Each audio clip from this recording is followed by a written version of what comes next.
Or I'm going to talk a little bit about this Ariel, Helwani, Brendan Schaub, Josh Thompson, John McCarthy kind of, I wouldn't say feud, but where they're having disagreement. I'd say him and Schaub have a feud, but, I think both of these guys have brought some of this stuff on themselves, and I think that's a problem for Helwani.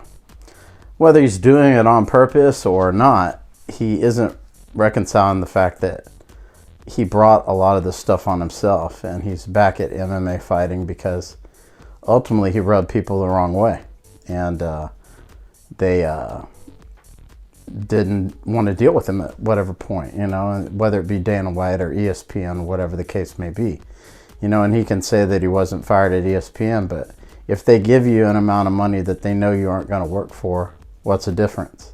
They're driving you out by giving you an offer you don't want, not the offer you were expecting to get. And as far as Fox, yeah, he was let go by Fox because, the UFC pushed him out the door. And they probably had something to do with him getting pushed out the door at ESPN too, or getting a low ball offer once his contract was up.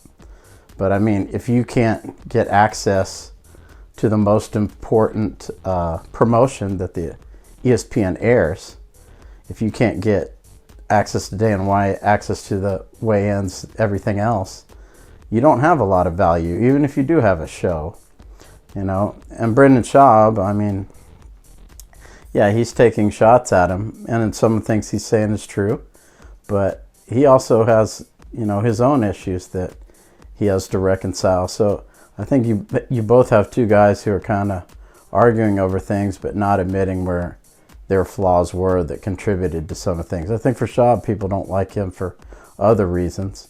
And then for Helwani, I would say it's more because, he's kind of like he screws people over. Dana White went out of his way, and I'm not some huge fan of Dana White, but, he went out of his way to help Ariel Helwani in the beginning and, give him all the access, all the best interviews, the first interviews, so on and so forth, took him around the world. And what did Ariel Helwani do? He screwed him over. That's what he did in return for all that. Sometimes you got to understand if people are going to help you out.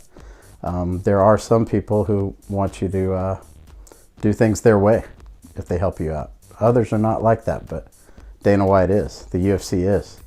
And that's just kind of how this whole thing goes. And I think it's kind of silly to see these two guys arguing at this point. I mean, they're just kind of like measuring their accomplishments. I mean, it's not a big deal in the big scheme of things, really.